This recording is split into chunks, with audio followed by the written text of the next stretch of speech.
Hello, everyone, and welcome to Being Naked. My name is Venus Castleberg, your host, and I am very thrilled and feel very honored to have Leandra Costa here today. Welcome, Leandra. Hi, Venus. Thank you so much for having me. So, one of the things that I like to start with this. One of the things I like to start with being naked is taking our deepest barriers down, even the ones we don't know about. And that's for us and for our guests. Awesome. And that really for me has just been an invitation to show up as me with no walls, no barriers. There's no filter. There's no trying to get it right. And just be here and be now. So thank you for that. And I'm curious, Leandra, will you tell me a little bit about what was vulnerability like for you growing up? Yeah, we had a little chat before, and I was like, "Oh, vulnerability! I'm not sure I want to talk about it." It's those places that it was not familiar to me as growing up. I grew up with a lot of men around me. I had two brothers and a very human, father, and kind of had to, we had a own business, and it was. I'm from Brazil, and it was a shop in a kind of a rough area, so it just all that you think that, you just be tough and, not be variable and show that you're strong and don't let people mess about with you. So I kind of grew up with this energy around me. Mm-hmm. And then I think the first time and first few times that I see and could relate to vulnerability was when I had my son, of course. And then coming up to Access, 3 years ago and start to learn more and more about and applying the tools and being more vulnerable. Yeah. Awesome. Well, tell me about that. How did vulnerability show up for you when you had your son? I think at the birth and having to be really open to, I think with no vulnerability comes the control, doesn't it? So, and when you're going to have your child and you are going to be assisted by professionals and, you're going to birth. And I really wanted to birth my son naturally. And so there was some issues. I had to be on painkillers, antibiotics, and just like being vulnerable to trust the other person that knows and know that my body could birth my son. And I think the birth itself is a totally vulnerable time for a woman. That definitely was something that really opened up to be there, be open, receive, and have no barriers to whatever it was my body had to do, and trust whoever the professionals were around me. Yes. Oh, awesome. I've never really thought about that, but I haven't given birth myself. But yeah, I could see how you do have to kind of trust the process of it, right? Yes, and at the same time, feel comfortable with everyone that's around you, and like, yes, we can do this, and be open to listen and to receive anything. You need to take this and take this hormone and be in this position. Yeah, it is a very vulnerable moment. Gotcha. And then you mentioned access consciousness. So how has vulnerability shown up for you since finding access consciousness? I think in many areas, even looking to, I don't need to be tough. I don't need to be in control. I can be, I can receive more. The receive also coming with the vulnerability. I think before access, receiving was not so in my face. It's like, okay, I can receive that. No, don't come my way. The barriers that we just lowered down when we started this conversation. Yeah, coming to being in classes and in calls and just, one step at a time, and they think, oh, wow, this is vulnerability. Oh, this, I don't need to have my barriers here. And I think it comes with this sense of, what shows up. Cool. Well, you said something, and I was like, whoa, wait. You said less control. Tell me more about Less that. control. I work with Dr. David Cooper said, you are a control freak, but it's good. It's good to be a control freak. I said, yes, it is. But, up to a point that it's not, it's in a way that things are not to take it over or anything or any project or, whoever I'm working with. So having this balance, I'm still learning, I'm still going on it, but the control anything, control, shall we go for, if I'm with a friend, shall we go here or there, and just have the space of let's both choose, not only me, and those little things that I could easily go, oh, let's do this, or let's do that. Yeah, that's definitely something that happens with me.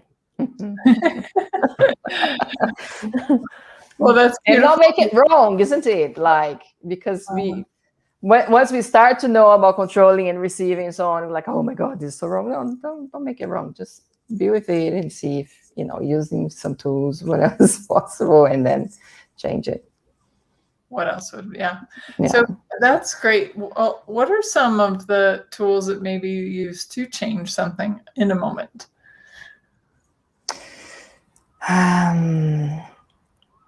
I would say being present with my body, it does help. Getting out of my head. It's like, oh, okay, present with my body, and just really the simplest tool, what can I do to change this? Is this light or heavy? Go back to the most simplest tools that is really effective with access. But definitely being back to my body and, take a breathe in and see what happens with the presence. So maybe could you elaborate on that a little more? So let's say something comes up for you, and what do you do? How do you work through that? First, I'll be like, in the reaction. Right, the strength. Oh, yes, the strength. Yeah, I'm going to get this. No reaction.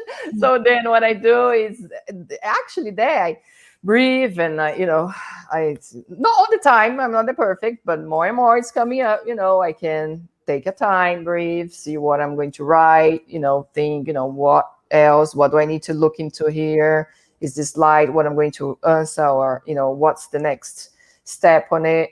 It's fast, but at the same time with more conscious on what this could create this sort of this quick reaction of we can do this. Okay, what would you think? What would you invite the other person with whatever is happening with them and whatever they see that would work with their opinion and so on. I think it's more of that. That's great. Well, it was one of the questions I'd actually wanted to ask you. Have you seen vulnerability impact some of your relationships? Definitely, yes. And one of a big one. I was married for 20 years, and I recently, we separated 8 months ago. Me and my ex.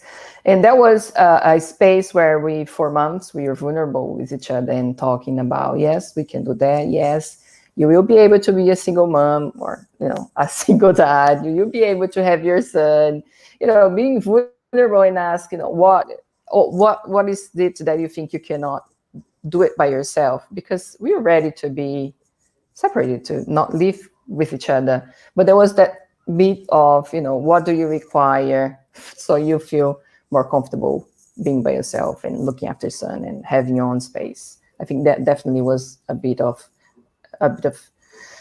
wow, this is being vulnerable, of receiving and listening and being open to the change. That's beautiful. And if we could only just pause more and have that in all of our relationships. So yes, yeah.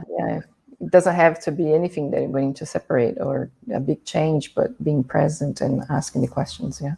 Yeah.